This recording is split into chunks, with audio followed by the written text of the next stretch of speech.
وہ تو کتاب ہے، کتاب ہدایت ہے، ہدی للمتقین ہے، ہدی للناس ہے، تو قرآن کو ساتھی کی ضرورت کہاں؟ تو جواب آیا افضل رضا ضرورت ہے، کیونکہ قرآن کی شان یہ ہے کہ قرآن بے نیاز ہے۔ اللہ الصمد، اللہ بے نیاز، قرآن اللہ کا کلام، قرآن بے نیاز۔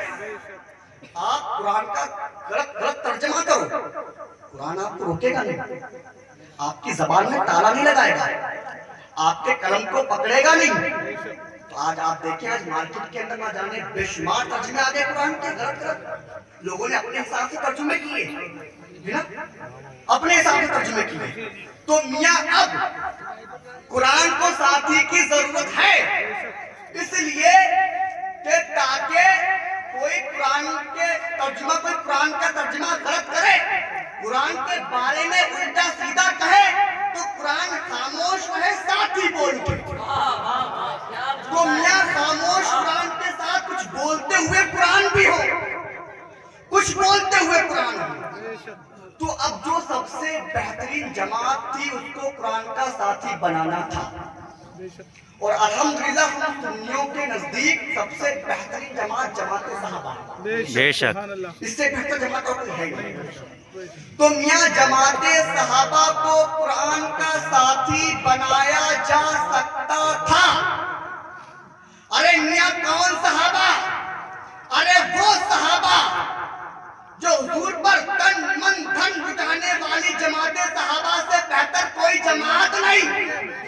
ارے میاں کون صحابہ؟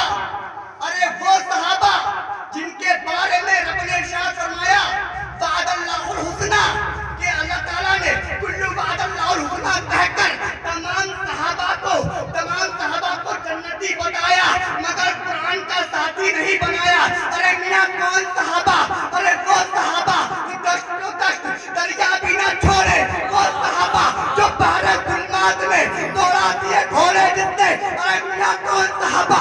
وہ صحابہ جن کے بارے میں میرے حضور نے فرمایا اصحابک النجوم بیائہم اقتدیتم اہتدیتم۔ ارے میاں مگر قرآن کا ساتھی نہیں بنایا۔ ارے کون صحابہ؟ وہ صحابہ جس نے افریقہ کے جنگلوں کو آباد کر دیا۔ ارے میاں کون صحابہ؟ وہ صحابہ جس نے کسرا کے گھمنڈ کو تار تار کر دیا۔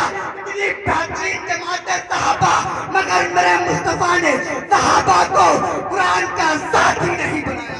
سبحان اللہ، سبحان اللہ، سبحان اللہ۔ What is the reason؟ کارن کیا ہے؟ ساتھی کیوں نہیں بنایا؟ اس سے بہترین جماعت کوئی ہے ہی نہیں، ہے نا؟